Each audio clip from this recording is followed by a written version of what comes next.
Banyak orang mulia karena lidahnya dia bisa kontrol, banyak orang hancur hidupnya karena tidak bisa kontrol lisannya. Cuma itu saja dua. Dari lidah ini. Makanya dulu pernah ada orang bijak di zaman dulu, dia suruh budaknya beli yang terbaik menurut dia di pasar dari bagian tubuhnya kambing. Budaknya ini orang bijak, terkenal gitu. Orang pintar dalam agama pun. Dia beli lidah kambing, dibawa. Dimasak, dimakan, besoknya majikannya bilang, beli lagi yang menurut kau yang paling baik hari ini. Yang paling buruk, dibeli juga sama dia lidah. Lalu kata majikannya, kenapa kemarin saya suruh beli yang terbaik, kamu beli lidah? Kenapa saya suruh sekarang beli yang terburuk, kamu beli lidah? Dia bilang, wahai Tuan, kalau lidah itu dipakai pada hal yang bermanfaat, maka dia akan menjadi yang terbaik. Orang banyak dicintai karena lidahnya baik kan? Biar mukanya biasa saja, tidak tampan sekali, tidak juga jelek, tidak juga cantik, tapi mungkin juga biasa saja kulitnya, mungkin juga biasa. Tapi kalau ngomong lisannya indah dan mengucapkan sesuatu yang bermanfaat, orang suka dengan dia. Sebaliknya lisan itu, walaupun orang yang tampan, cantik, tapi lisannya tajam, lisannya tidak baik, atau orang ngomong kosong saja, setelah ketahuan, oh, ternyata orang itu bohong misalnya, maka orang akan tinggalkan. Nah, seperti itu memahami.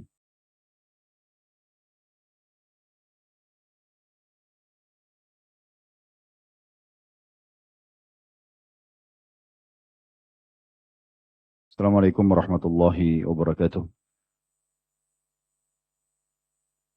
Alhamdulillah. Selalu saja lisan kita memuji Sang Pencipta Allah atas segala nikmat yang dilimpahkan kepada kita. Dan setiap mukmin sangat yakin bahwasanya kalimat Alhamdulillah adalah kalimat penghubung antara dia dengan Tuhannya. Dan kalimat ini telah dijadikan oleh Allah Subhanahu wa taala sebagai kalimat syukur, berterima kasih. Dan dengannya semua nikmat kebutuhan kita, baik di dunia maupun di akhirat akan dipenuhi. Maka jadilah orang yang selalu mengucapkan kalimat ini. Selanjutnya kita panjatkan salam hormat kita kepada manusia yang telah disempurnakan jalur nasabnya, fisiknya dan ilmunya oleh Sang Pencipta Allah. Mengucapkan satu kali salam hormat kepadanya akan dibalas dengan 10 kali rahmat. Dan rahmat Allah meliputi segala sesuatunya.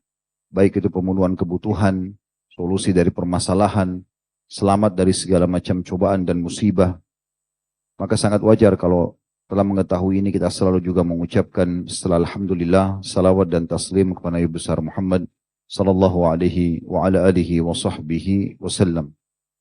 Seperti biasa teman-teman sekalian, bila Allah Subhanahu wa taala mudahkan di hari Rabu malam, kita akan melanjutkan bahasan tentang dosa-dosa besar dan semoga Allah Subhanahu wa taala menyelamatkan kita dari seluruhnya dan kita mempelajari hal-hal yang telah Allah haramkan agar jangan sampai kita terjerumus kepadanya.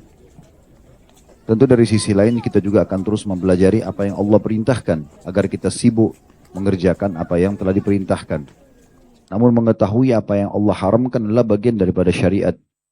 Dan insya Allah pada kesempatan ini di malam ini, Syekh Muhammad bin Abdul Wahhab masih menyinggung dosa besar berhubungan dengan masalah lisan. Kalau judul yang ada di flyer adalah omongan yang sia-sia. Kalau bahasa yang sering kita ucapin sekarang adalah omong kosong. Banyak orang tidak mengetahui dan tidak menyadari kalau ternyata omong kosong itu hal yang tidak ada manfaatnya, sia-sia. Baik itu mengulang-ulangi kisah yang tidak bermanfaat atau berbicara sesuatu yang tidak jelas hanya untuk menjadikan sebagai bahan pembicaraan atau membuat orang lain tertawa, bagian daripada dosa. Karena seorang mukmin tidak ada waktu bagi dia untuk menggunakan lisannya pada hal yang sia-sia. Jelas sekali hadis Nabi SAW, man kana yu'minu billahi wal yawmil akhir falyakul khairan, ini khairan di garis bawahi, aw liyasmut. Siapa yang mengaku beriman kepada Allah dan hari akhir, berharap balasan nanti di akhirat, masuk ke surga, selamat dari neraka, maka dia hanya mengucapkan yang baik saja. Enggak ada pilihan lain. Yang baik saja atau dia diam. Apa maknanya di sini? Dia harus ucapkan yang baik saja, maksudnya tidak boleh ada satupun kata-kata yang sia-sia. Bukan cuma sekedar kata-kata haram, tidak ada manfaatnya pun tidak perlu. Sampai Nabi SAW mengatakan baik atau diam. Kalau seandainya masih ada jeda, Nabi SAW mengatakan yang baik atau yang mubah atau dia diam. Tapi Nabi SAW tidak sebutkan yang mubah. Mubah aja nggak disebutin. Pilihannya cuma Yang baik maksudnya yang bisa mendatangkan manfaat. Baik diri dia, misalnya kena pahala, rahmat Allah, gitu kan. Manfaat dunianya misalnya, urusan bisnis, kerjaan, sesuatu yang bermanfaat, atau dia diam. Berarti tidak ada bahasa yang sering kita dengar, kan sekarang lagi nggak ada kerjaan nih, duduk aja ngobrol. Ngobrol kosong, tidak ada isinya. Maka tidak ada dalam Islam itu. Karena semua akan dihisap oleh Allah subhanahu wa ta'ala. Tidak ada yang tidak ditanyakan oleh Allah. Waktu kita yang berlalu, bahkan dalam hadis Nabi SAW yang tidak akan beranjak kaki seorang hamba hari kiamat sampai ditanya 4, 2 itu diantaranya berhubungan dengan masalah waktu ini. Yang satu adalah masalah masa muda, yang satu masalah waktunya sendiri, umur di mana dihabiskan. Di antaranya ucapan yang diucapkan, mata yang ditatapkan, telinga yang dipakai untuk mendengar, tangan menjama, kaki melangkah, semua akan ditanya oleh Allah Subhanahu wa ta'ala. Enggak ada yang ditanya, enggak ada yang tidak ditanya. Karena Allah berikan ini semua untuk tujuan utama kita diciptakan. Dalam surah Az-Zariyat jelas sekali. "Wa ma khalaqtul jinna wal insa illa liya'budun." Aku tidak ciptakan jin dan manusia kecuali untuk ibadah saja. Tidak ada yang lain. Sia-sia enggak ada, apalagi dosa. Kalau kita sudah menjaga diri kita dari hal-hal yang makruh atau berlebih-lebihan dalam hal yang mubah, pastikan teman-teman sekalian kita juga akan jauh dari yang haram. Sebagaimana dalam ibadah kalau kita sudah sering sibukkan diri kita dengan amalan-amalan sunnah, amal wajibnya jadi mudah. Akan berat amalan wajib itu kalau tidak pernah kita ikuti dengan sunnah. Coba kalau orang sudah biasa puasa Senin Kamis, Ayyamul Bid, datang Ramadan biasa aja dia puasa. Tapi kalau orang sepanjang tahun tidak pernah puasa sunnah, Ramadan tiba berat bagi dia. Orang kalau rutin sedekah, setiap ada kesempatan memberi saja kepada orang. Perintah zakat setahun sekali kecil bagi dia. Begitu juga dengan orang yang biasa umrah, haji jadi ringan buat dia. Tidak ada sesuatu yang berat. Nah demikian pula dengan kalau dosa. Kalau kita biasakan diri meninggalkan, mubah boleh, tapi nggak boleh berlebihan. Tidur mubah, tapi kalau tidur aja terus, nanti bisa jadi bahaya nih, bisa jadi dosa dia. Karena membuang-buang waktu yang harusnya dipakai untuk hal yang lebih bermanfaat. Karena kalau di buku amal kita tertulis tidur saja mubah, yang mubah, tidak kita niatkan untuk ibadah misalnya, maka tidak ada manfaatnya, tidak ada yang kita dapatkan di hari kiamat nanti. Sementara orang-orang mukmin harus tahu, semua nanti yang dia harapkan buku amalnya di hari kiamat berisi hal-hal yang penuh dengan yang menggembirakan dia, peninggian derajatnya, yang bisa membantu dia memberikan syafaat orang lain. Itu harus dipikirkan. Di saat kita belajar seperti ini teman-teman sekalian, kita bukan sedang menyalahkan apa yang telah lalu. Tapi di saat hari ini, di detik ini, Allah sampaikan di kuping kita semuanya, termasuk saya yang berbicara ini, maka berarti di saat ini Allah berikan peringatan kepada kita. Mulai hari ini ke depan. Bagaimana tidak ada lagi omong kosong yang kita ucapkan. Harus ada manfaatnya. Dan sering kami ingatkan teman-teman sekalian, omongan itu selama masih di mulut kita, belum keluar, masih milik kita. Kita leluasa mengontrolnya. Tapi kapan sudah diucapkan, sudah milik orang lain. Ini seperti bola liar. Kapan dia kebaikan, maka akan jadi sumber pahala. Kapan dia keburukan, jadi sumber dosa. Bayangkan kalau satu fitnah, satu gibah yang sudah kita sebarkan, tersebar kepada 1.000 orang. Bagaimana caranya kita minta maaf kepada 1.000 orang itu? Padahal sebenarnya ucapan kata kita tidak sebanyak itu. Ini berat. Maka jangan main-main teman-teman sekalian. Makanya Nabi SAW mengingatkan kepada sahabat. Dalam sebuah riwayat Bukhari. Waktu dia bertanya, apa yang bisa menyelamatkan saya dari segala keburukan? Nabi SAW pegang lidahnya, tarik keluar lalu mengatakan, amsik alaika hadha. Kontrol ini darimu. Selesai. Akan aman semuanya. Dan apa kata Nabi SAW dalam hadis yang lain, man dhamina li ma baina lihyai wa ma baina fakhidai, dhamintu lahul jannah. Siapa yang bisa menjamin, bisa mengontrol apa yang ada di antara dua pipinya, lisannya, dan apa yang berada di antara dua pahanya, kemaluannya, aku akan jamin baginya surga. Tiket VIP dari Nabi bagi orang yang bisa mengontrol ini. Jadi memang harus baik saja. Tidak ada negosiasi. Mubah pun harus ada batasannya. Nanya kabar orang, nanya tentang alamat. Udah tidak usah berlebihan, secukupnya saja. Tidak usah berlebihan. Jangan sampai sudah ditanya, ulangi lagi. Kayak nggak ada manfaatnya, omongan tidak ada gunanya. Nah ini yang dimaksudkan. Menurut Syekh Muhammad, penulis buku, rahimahullah, ini masuk dalam at-tasyadduq, bahasa Arabnya. Beliau mengangkat dalil, kalau teman-teman ada yang pegang buku ini di halaman 45 ya. Hadis Bukhari, firman Allah SWT dalam surah Al-Munafiqun, ayat 4. Tentang ciri orang munafik ini. Al-Munafiqun ayat 4. Wa idza ra'aitahum tu'jibuka ajsamuhum wa iyaqulu tasma' liqaulihim ka'annahum khushubun musannada yahsabuna kulla sayhatin 'alaihim humul adu fahdharhum qatalahumullah anna yufakun. Artinya, apabila kau melihat mereka wahai Muhammad, orang-orang munafik, tubuh-tubuh mereka menjadikan kamu kagum. Dan jika mereka berkata, kamu mendengarkan perkataan mereka karena indahnya mereka menyusun kata-kata itu sifat orang munafik, hanya untuk menarik perhatian orang. Mereka adalah seakan-akan kayu yang bersandar atau tersandar. Mereka mengira bahwa tiap-tiap teriakan yang keras ditujukan kepada mereka, mereka itulah musuh yang sebenarnya, maka waspadalah terhadap mereka. Sungguhnya Allah membinasakan, semoga Allah membinasakan mereka. Bagaimanakah mereka sampai dipalingkan dari kebenaran? Saksi bahasan kita adalah orang yang coba menyusun kata-kata supaya bisa menarik perhatian orang, dan itu sebenarnya omong kosong. Beda kalau orang menyampaikan sebuah materi pengajian, guru ngajar materi ya, di sekolah, dosen di kampus. Memang dia harus menggunakan retorika yang tepat supaya orang tertarik untuk bisa mendengarkan dan mudah difahami. Ya. Tapi ada orang tidak, memang menyusun kata-kata ini untuk menggoda lawan jenisnya, untuk menipu orang lain, lisannya manis gitu. Banyak sekali ikhwah dan akhwat yang pasangan suami istri datang kepada kami mengeluhkan masalah itu. Datang orang penampilannya meyakinkan, seorang muslim atau muslimah, tutur katanya luar biasa indahnya, tapi ujungnya penipu. Udah, itu kesimpulan terakhirnya. Orang ini ditipu, sampai awalnya dianggap seperti keluarga, datang bergabung di rumah dan segala macam hal, ujungnya ditipu. Karena memang menggunakan lisannya itu. Dan diangkat selanjutnya riwayat Ibnu Umar radhiyallahu anhu secara marfu, hadis riwayat Bukhari nomor 5146, inna minal bayani la sihra. Sesungguhnya di antara penjelasan itu ada seperti sejenis sihir, bisa mempengaruhi orang. Sebenarnya tujuannya hanya untuk membuat cerita bohong. Beda kalau orang menyampaikan kebenaran dan Allah berikan taufik di lisannya, itu lain. Tapi kalau orang ini cuma mengambil hati orang lain, tujuannya untuk buruk, untuk menipu, untuk bermaksiat, untuk meraih hati pasangannya, lawan jenisnya, untuk melakukan kemaksiatan, maka ini yang dimaksud. Ya.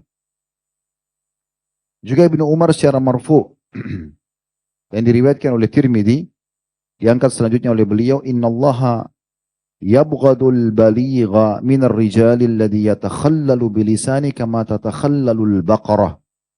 Hasanahu Tirmidzi.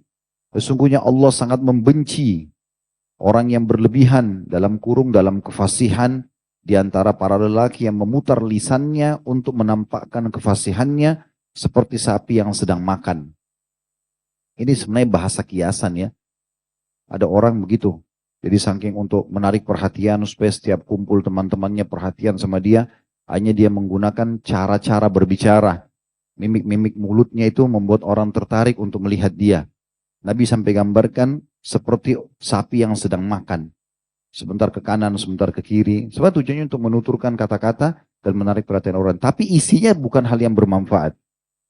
Kalau orang sekali lagi memiliki retorika menyusun kosakata yang tepat, ya, mengatur bahasa tubuhnya untuk menyampaikan sebuah tema dan tujuannya baik, itu berbeda. Tidak masuk sama sekali di sini. Tapi yang masuk adalah orang sengaja memang membuat ini, mempermainkan lisannya dengan omongan-omongan kosong, dengan kisah-kisah kosong, gitu kan, untuk bermaksiat kepada Allah SWT atau mengalihkan perhatian orang dari kebenaran, maka ini semua masuk dalam istilah yang dilarang. Di Mekah dulu pernah terjadi, waktu Nabi SAW menyampaikan dakwah, salah satu hal yang difikirkan oleh orang-orang Quraisy bagaimana memberhentikan dakwah Nabi SAW, mereka panggil para qassas. para penyebar berita kisah palsu, kisah bohong. Kisah tentang sesuatu yang tidak ada. Tidak ada kisah yang tapi dibuat. Alasannya untuk menjadi pelajaran, ini tidak perlu. Maka dipanggillah seseorang yang ahli bicara. Dia bisa berbicara, dia gunakan retorikanya, kemudian orang tertarik untuk datang. Kisah tentang hewan yang kadang-kadang tidak ada, tapi dibuat seakan-akan ada. Atau kisah hewan dengan hewan yang lain, seakan-akan berbicara hewan tersebut, padahal tidak pernah hewan ini bicara sama hewan itu misalnya. Jadi dibuatlah cerita seperti itu, lalu dia berkata, sesungguhnya Muhammad membual, aku juga membual. Gitu kan? Dan di awal dia berbicara, dia nyampaikan kisah-kisah palsu itu, banyak orang yang mendekat kepada dia. Tapi subhanallah, wahyu berkah. Kalau kita berbicara tentang qala Allah, qala Rasul, ya, walaupun kisah ada yang terulang-ulang, kisah Nabi Yusuf terulang-ulang, kisah Nabi Yunus terulang-ulang, kisah Nabi-Nabi terulang-ulang, tentang penyampaian hari kiamat terulang-ulang, tentang segala macam terulang-ulang banyak. Tapi tidak pernah orang jenuh. Orang malah kembali ingat lagi, oh iya. Orang kembali ingat pada saat dibacakan tentang keutamaan sholat malam, oh iya, percas lagi. Sholat duha iya, sedekah iya, semuanya mau dikerjakan. Tapi kisah-kisah seperti ini, begitu orang sudah cerita yang pertama mungkin menarik. Cerita yang kedua sudah tidak suka. Orang nonton film, sekali dia nonton.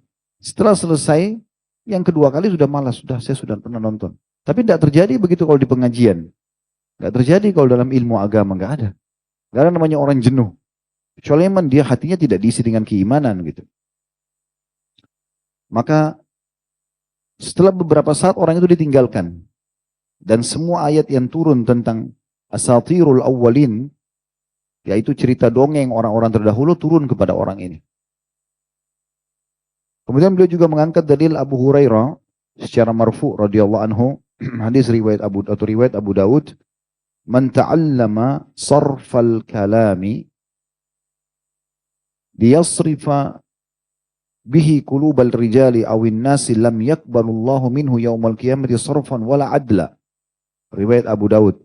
Barang siapa mempelajari ilmu bicara dalam kurung yang lebih dari kebutuhan untuk menarik hati-hati para lelaki atau manusia, maka Allah tidak akan menerima darinya pada hari kiamat amalan yang wajib dan juga yang sunnah. Ini berat sekali hadis ini. Siapa yang sengaja belajar bicara, retorika bicara, bukan untuk kebaikan, bukan untuk mengajar kebaikan, tapi justru hanya untuk menarik hati orang, tidak diterima amal wajib dan ambil sunnahnya. Coba. Ini berat sekali nih. Ya. Hadis ini riwayat Abu Daud di nomor 5006. Juga beliau mengangkat riwayat Imam Ahmad dari Muawiyah, la'ana Rasulullah sallallahu alaihi wasallam alladhi yushaqqiqul kalama tashqiqa asy-syi'ri. Sesungguhnya Rasulullah SAW melaknat orang-orang yang berusaha mencari pembicaraan yang paling bagus sebagaimana para syair. Maksudnya untuk penipuan, untuk kemaksiatan. Lalu beliau mengingatkan, bagi teman-teman yang pegang bukunya, saya mundur ke belakang ya. Karena saya hubungkan dengan halaman 46-nya.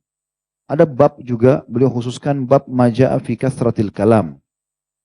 Bab khusus membahas tentang omongan yang terlalu banyak. Omong kosong. Yang tidak bermanfaat. Gitu. Beliau mengangkat surah Al-Infitar ayat 10 sampai ayat 12. Yang berbunyi Al-Infitar 10 sampai 12, wa inna alaikum lahafidhin kiraman katibin ya'lamuna ma taf'alun. Saya ulangi, wa inna alaikum lahafidhin kiraman katibin ya'lamuna ma taf'alun.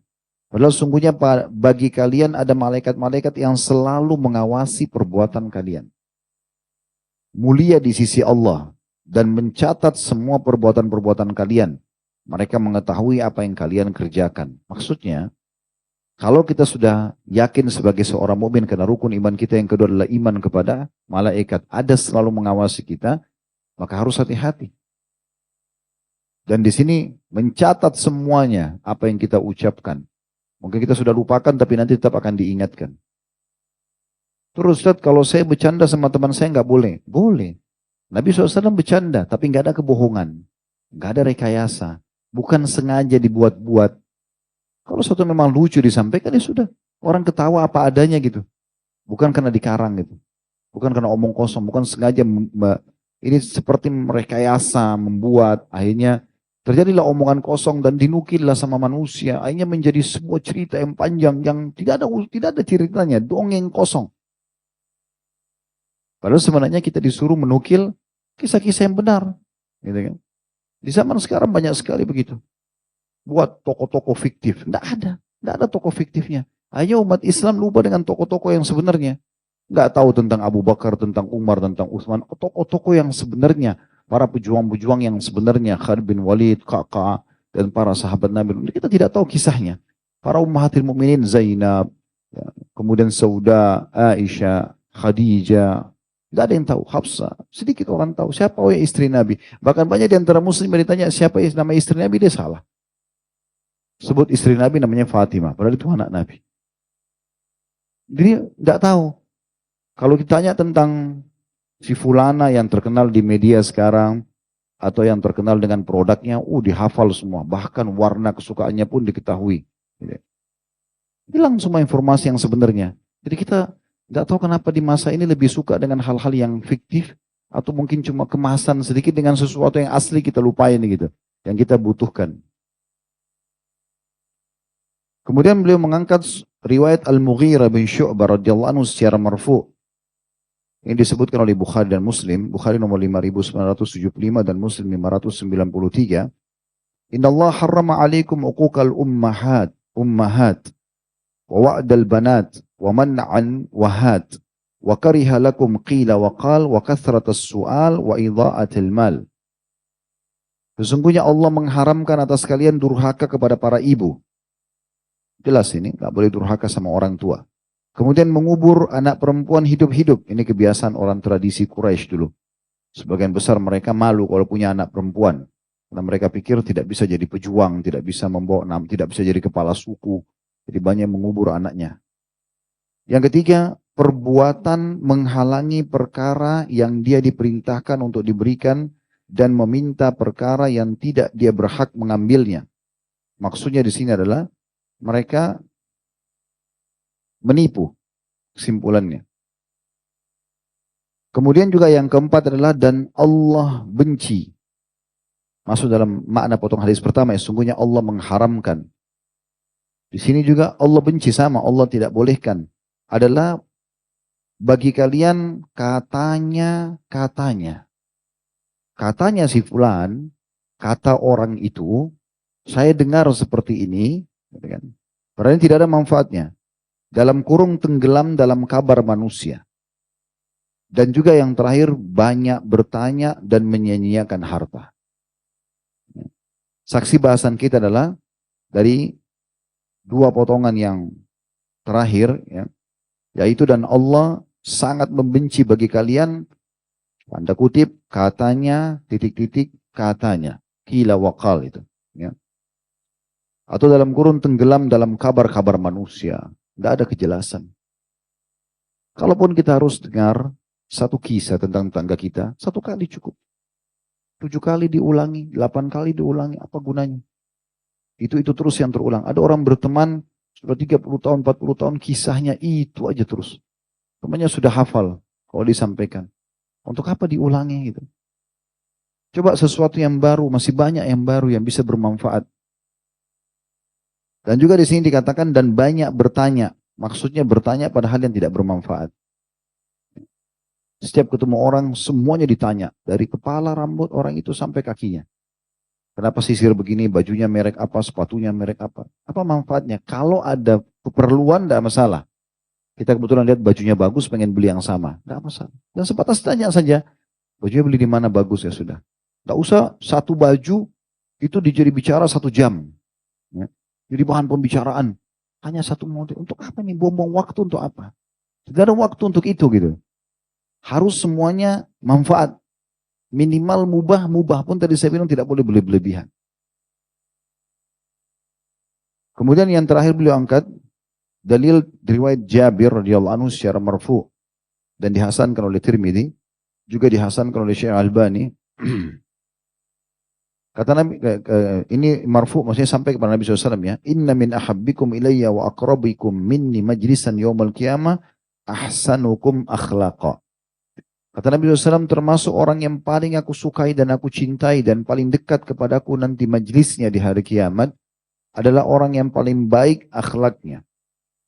Sebaliknya, kata Nabi SAW, wa inna abghadakum ilayya wa ab'adakum minni majlisan yawmal qiyamah thartharuna wal mutasyaddiquna wal mutafayhikun.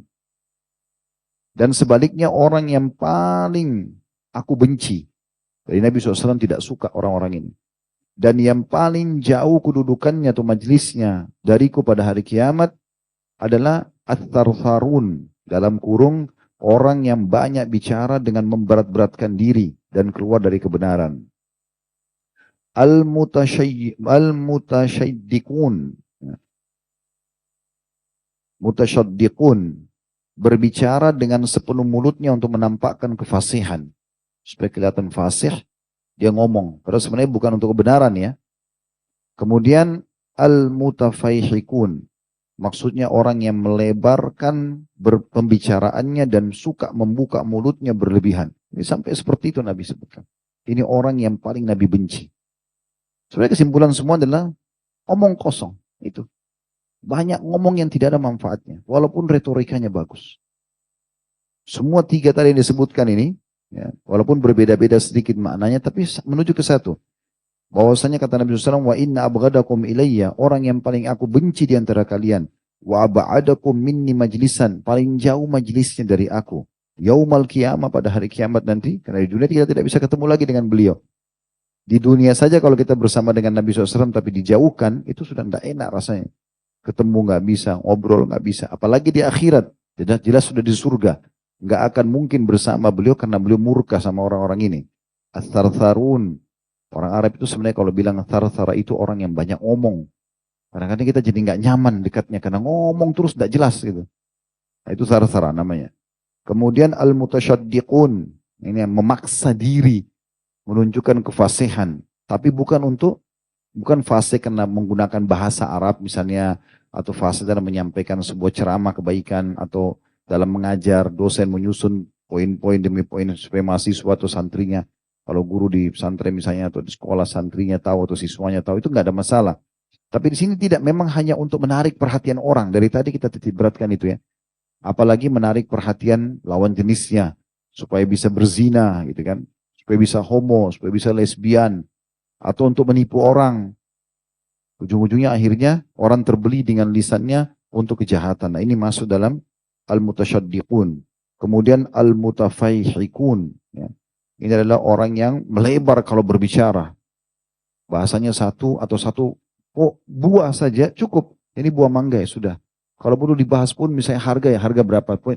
Tapi ada orang satu buah itu sudah dibahas mungkin sekian lama. Hanya untuk membahas tentang masalah itu. Dan tidak ada gunanya. Apa manfaatnya buat dia? Nah, karena ada ancaman-ancaman seperti ini. Membuat akhirnya dia masuk dalam kategori dosa karena Nabi SAW membenci. Dan kita sudah jelaskan teman-teman sekalian, dia masuk dalam kategori dosa besar kalau ada ancaman. Kemudian teman-teman sekalian, kita juga akan menyampaikan sebuah hadis Nabi SAW di luar daripada buku ini. Hadis ini riwayat Muslim nomor 1715 atau 1715 ya. Abu Hurairah meriwayatkan dari Anu bahwasanya Rasulullah SAW bersabda, Inna Allah yarda lakum thalathan wa yakrah lakum thalathan. Allah sangat suka dari kalian 3 perkara dan Allah benci dari kalian 3 perkara. Fa yarda lakum, maka yang Allah ridho kepada kalian dari 3 itu yang pertama adalah an ta'buduhu wa la tusyriku bihi syai'a. Kalian selalu fokus menyembah dia saja dan jangan sekutukan dengan apapun. Cukup, pokoknya Allah saja. Enggak ada Tuhan lain. Enggak ada tempat bergantung, enggak ada tempat menyembah, enggak ada takut, kecuali memang hanya kepada Allah. Itu yang Allah paling ridho yang pertama. Yang kedua, wa anta tasimu bihablillahi jami'a. Selalu berpegang teguh pada tali Allah. Kemudian yang ketiga maksudnya kepada syariat Allah Subhanahu wa taala, pada apa yang telah Allah perintahkan. Yang ketiga, wala tatafarraqu. Dan jangan pernah berpecah belah. Walaupun kita benar, sampaikan kepada orang, orang terima alhamdulillah. Orang tidak mau terima ya sudah. Tetap dia saudara kita muslim. Tidak ada permusuhan. Ya udah, orang mau dengar alhamdulillah, tidak mau dengar ya sudah, gitu kan. Kemudian dikatakan wa yakrah lakum, dan Allah sangat benci dari kalian 3 hal. Yang pertama adalah qila wa qal. Yang dibenci pertama adalah menceritakan sesuatu yang tidak jelas sumbernya. Ini terjemahan lain dari kata-kata qila wa qal. Kalau tadi kan katanya, kata orang, saya dengar begini. Semua yang didengar, semua disampaikan. Dan ini bahaya. Karena Nabi SAW mengatakan cukup sangat besar dosa seseorang kalau dia menyampaikan semua yang dia dengar, tanpa dia pastikan itu benar atau tidak. Sehingga kita bisa dengar, karena kita kan tidak bisa tutup kuping di setiap saat jalan di mana-mana. Yang penting jangan diucapkan. Kontrol dulu sebelum kita ucapkan. Allah berikan kita 2 kuping dan 1 lisan supaya lebih banyak dengar daripada ucap. Banyak orang semua yang didengar langsung diucapin. Kemudian yang kedua, wa kathratus su'al, dan banyak bertanya tapi bukan pada kebenaran. Bertanya pun di majelis ilmu memang karena tidak tahu. Jadi kita bertanya. Kalau enggak usah bertanya. Enggak perlu tunjukin ke orang lain kalau kita hebat. Kalau sebagian orang begitu bertanya hanya untuk nunjukin ke teman-temannya, itu pertanyaan saya itu. Supaya dia dibilang hebat. Wah, terus dipuji sama orang. Habis itu kalau dipuji tambah gemuk, tambah gagah, tambah pintar, tambah bodoh malah. Karena dia jadi bodoh kalau tidak dipuji sama orang, jadi jengkel sendiri kan jadi bodoh. Untuk apa? Gitu. Kemudian yang ketiga wa idha'atul mal, membuang-buang harta. Kita mau ini titik beratkan tentang masalah qil wa qal. Tadi yang katanya, atau perkataan yang tidak jelas sumbernya, tidak ada manfaatnya. Ini omong kosong ini. Ibnu Battal berkata, menukil dari Imam Malik rahimahumullah semuanya, wa huwa al-iktharu minal kalami wal irjaf. Banyak bicara dan suka menyebarkan berita yang membuat orang ketakutan. Atau orang kagum. Supaya orang kagum dengan dia. Seakan-akan dia sumber utama, gitu kan. Padahal informasinya belum tentu benar gitu. Nahwa qaulun nas, atau nahwu qaulun nas. Seperti perkataan orang, si fulan memberi ini dan tidak mendapatkan ini. A'ta fulana kada wa mana'a fulana kada. Bahwasanya seperti perkataan orang yang dinukil, si fulan telah memberi dan si fulan telah tidak menahan ini atau tidak memberi. Wal khawdu fima la ya'ni. Dan juga menceburkan diri pada sesuatu yang tidak bermanfaat. Ini syarah Ibnu Battal di jilid 12 halaman 48. Ini beliau merincikan tentang masalah itu. Jadi kalau kita tangkap semua ini berpusar kita tadi, omongan sia-sia atau omong kosong itu. Ibnu Hajar juga menyebutkan dalam Fathul Bari di jilid 11 halaman 306 sampai 307 tentang qil wa qal, perkataan omong kosong sia-sia itu hikayatun aqawilun nas wal bahthi anha. Menceritakan perkataan orang yang banyak lalu sibuk membahas terus itu. Kalau bahas ayat Allah tentang sabda Rasulullah SAW atau sesuatu yang bermanfaat paling tidak gitu kan. Kalaupun tadi orang harus ketawa dengan kisah yang benar gitu ya. Beliau mengatakan hikayatu aqawilin nas wal bahthi anha.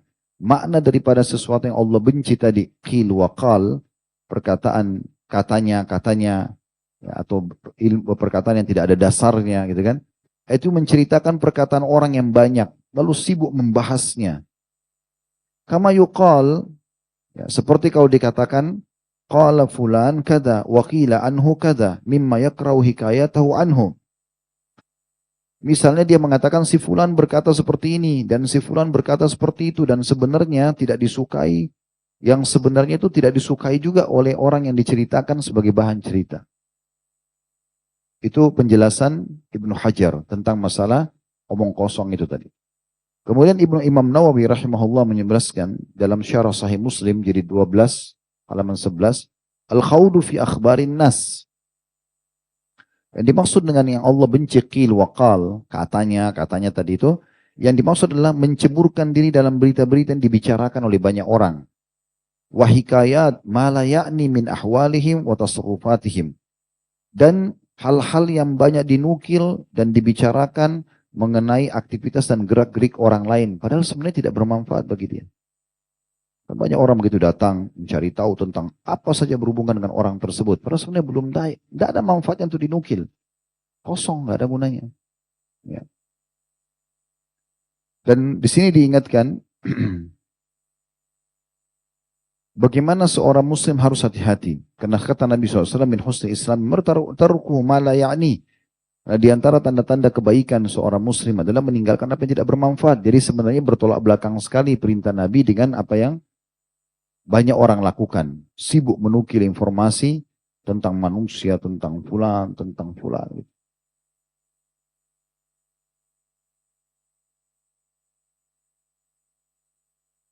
Kemudian teman-teman sekalian, mungkin kita tutup dengan ini.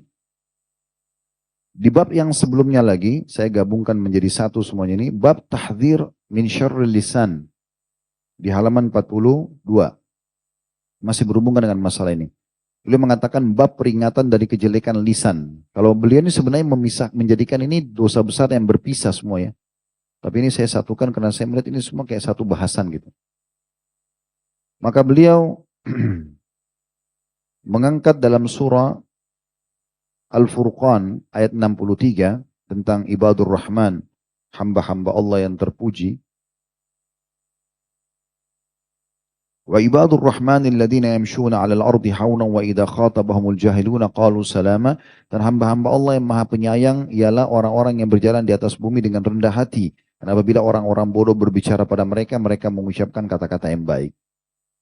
Makna orang-orang bodoh berbicara kepada mereka dan mereka mengucapkan kata-kata baik adalah kalau diajak, salah satu maknanya, kalau diajak untuk omong kosong, dia nggak mau.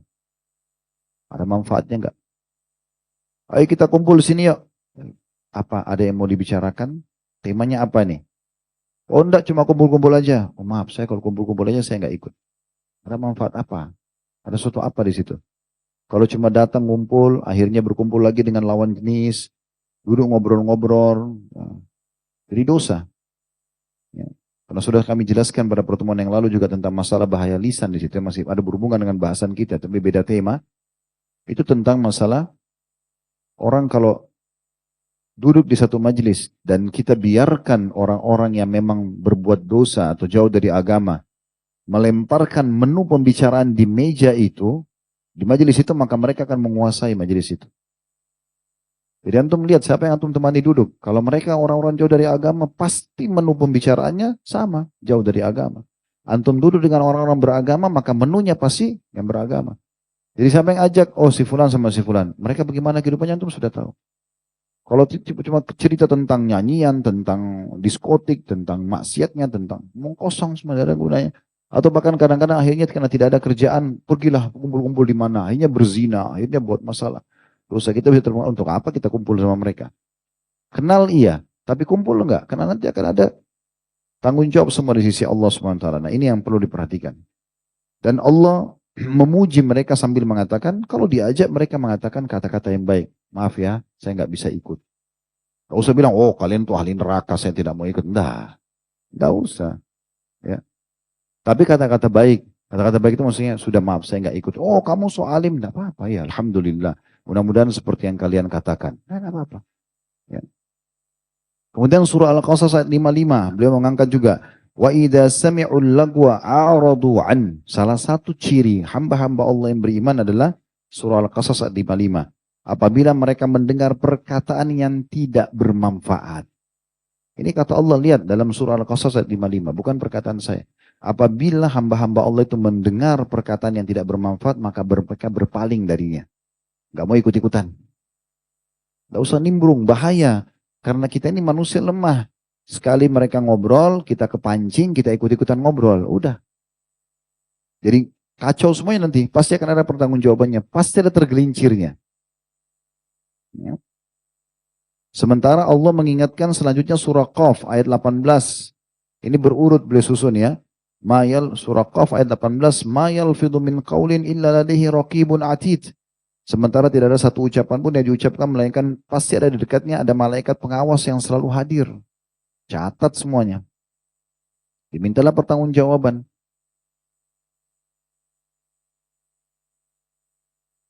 Kemudian beliau mengangkat juga dari riwayat Sufyan bin Abdullah, dia mengatakan, aku bertanya wahai Rasulullah, apakah perkara yang paling engkau takutkan padaku? Maka beliau memegang lidahnya beliau sendiri, lalu beliau mengatakan, kuffa alaika hadha, tahan atasmu ini lidahmu ini. Karena ini sahabat Nabi yang mulia. Sebenarnya hadis ini ada beberapa potongan sebelumnya ya, tentang bagaimana masalah iman dan segala macam. Terus akhirnya sahabat ini bilang, ya Rasulullah, apa yang paling Anda takutkan sehingga terganggu iman saya itu? Beliau bilang, pegang ini, lidahmu. Karena banyak orang tergelincir, banyak orang mulia karena lidahnya dia bisa kontrol, banyak orang hancur hidupnya karena tidak bisa kontrol lisannya. Cuma itu saja dua. Dari lidah ini. Makanya dulu pernah ada orang bijak di zaman dulu, dia suruh budaknya beli yang terbaik menurut dia di pasar dari bagian tubuhnya kambing. Budaknya ini orang bijak, terkenal gitu. Orang pintar dalam agama pun. Dia beli lidah kambing, dibawa. Dimasak, dimakan, besoknya majikannya bilang, beli lagi yang menurut kau yang paling baik hari ini. Yang paling buruk, dibeli juga sama dia lidah. Lalu kata majikannya, kenapa kemarin saya suruh beli yang terbaik, kamu beli lidah? Kenapa saya suruh sekarang beli yang terburuk, kamu beli lidah? Dia bilang, wahai Tuan, kalau lidah itu dipakai pada hal yang bermanfaat, maka dia akan menjadi yang terbaik. Orang banyak dicintai karena lidahnya baik kan? Biar mukanya biasa saja, tidak tampan sekali, tidak juga jelek, tidak juga cantik, tapi mungkin juga biasa saja kulitnya, mungkin muslimnya juga biasa. Tapi kalau ngomong lisannya indah dan mengucapkan sesuatu yang bermanfaat, orang suka dengan dia. Sebaliknya lisan itu, walaupun orangnya tampan cantik, tapi lisannya tajam, lisannya tidak baik, atau orang ngomong kosong saja, setelah ketahuan, oh, ternyata orang itu bohong misalnya, maka orang akan tinggalkan. Nah seperti itu memahami. Juga pernah dalam riwayat Tirmidzi dan dihasankan bahwasanya Muadz bin Jabal radhiyallahu anhu bertanya, mengatakan, ya Rasulullah, apakah kita semua ini akan ditanya oleh Allah tentang yang kita ucapkan? Apakah semua yang kita ucapkan ini Allah akan tanya? Apa saja? Nanti Allah akan tanya hari kiamat. Kata Nabi SAW, thaqilatka ummuka ya Muadz. Celaka benar kamu ini. Kau bisa seperti, kalau kau tidak paham ini, seperti kau kehilangan ibumu. Gitu. Bagaimana seorang anak kehilangan ibu tuh rugi sekali, gitu kan? Ibu tuh emas bagi kita, pintu surga.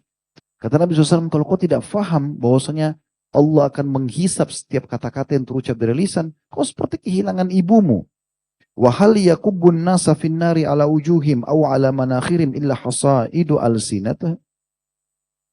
Bukankah ya, manusia itu banyak terpelanting, dilemparkan wajah-wajah mereka dalam api neraka justru karena hasil lisan-lisan mereka.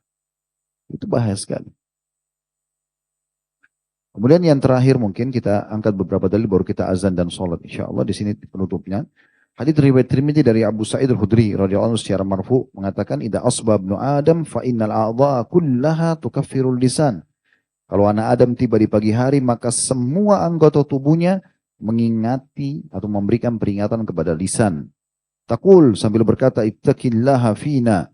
Bertakwa hai kau. Jadi tangan kita, kaki kita, kemaluan, semua ini mata, bicara sama lisan. Bagaimana kita nggak tahu. Tapi Nabi sudah kasih bocorannya dalam hadis sahih ini.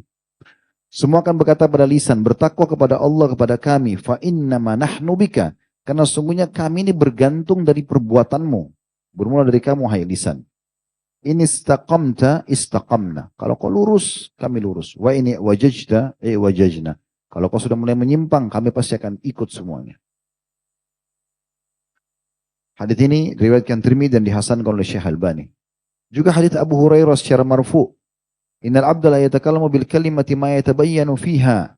Sesungguhnya seorang hamba berbicara dengan satu kalimat yang dia tidak mau memperhatikannya. Enggak apa-apa gitu, anggap remeh ya. Yazillu biha finnari abada mimma baina masyriqi wal maghrib. Tapi dengan kata itu justru dia jatuh ke dalam neraka lebih jauh daripada jarak timur dan barat. Perhatikan Nabi SAW menyebutkan satu kalimat. Innal abda la yatakallamu bil kalimah. Satu kalimat. Perhatikan ancamannya. Kata Nabi SAW, seseorang bisa mengucapkan satu kalimat, dia tidak mau peduli. Nggak apa-apalah, dianggap remeh gitu. Justru satu kalimat itu yang membuat dia dilempar dalam api neraka lebih jauh daripada jarak timur dan barat. Kalau itu satu kalimat, bagaimana dengan orang menyusun berita bohong yang sekian panjang gitu. Kemudian dua buah hadis yang terakhir yang diangkat oleh beliau riwayat Tirmidzi dan disahihkan oleh beliau dari hadis Bilal bin Harith radhiyallahu anhu, "Inna rajula la yatakallamu bil kalimati min ridwanillahi ma kana yadhunnu an tabluga ma balagat yaktubullahu lahu biha ridwanahu ila yaumin yalqah." Sesungguhnya seseorang bisa bicara dengan satu kalimat, ya. Tapi mengundang ridho Allah, di mana dia tidak mengira kalimat itu akan mencapai apa yang telah dicapainya. Kemudian Allah menetapkan keridhoannya bagi orang tersebut dengan kalimat yang satu itu sampai hari kiamat. Mungkin dia nasihatin orang agar orang jadi baik, orang mesti tobat segala macam. Akhirnya orang jadi baik dengan satu kalimat mungkin. Bertakwalah kepada Allah, takutlah adab neraka, sholatlah sebelum nanti kamu nyesal dan misalnya katakan terus orang jadi tobat. Mungkin itu Allah buat catat dia dengan satu kalimat itu keridhaan Allah sampai hari kiamat, sampai dia nanti dibangkitkan. Lalu kata Nabi SAW sebaliknya, wa inna rajula la yatakallamu bil kalimati min sakhatillahi ta'ala ma kana yadhunnu an tabluga ma balagat yaktubullahu alaihi biha sakhatahu ila yaumi yalqah. Dan seseorang bisa saja mengucapkan satu kalimat yang mengundang murkahnya Allah, kemudian dia tidak mau mempedulikan itu dan dia tidak menyangka mencapai pada hukuman yang telah dicapai, maka kemudian Allah menetapkan kemurkahannya dengan kalimat itu sampai nanti dia bertemu dengan Allah. Nah, ini bahaya sekali. Sebagai penutup teman-teman sekalian, hadis yang mulia juga, hadis riwayat Muslim nomor 2621.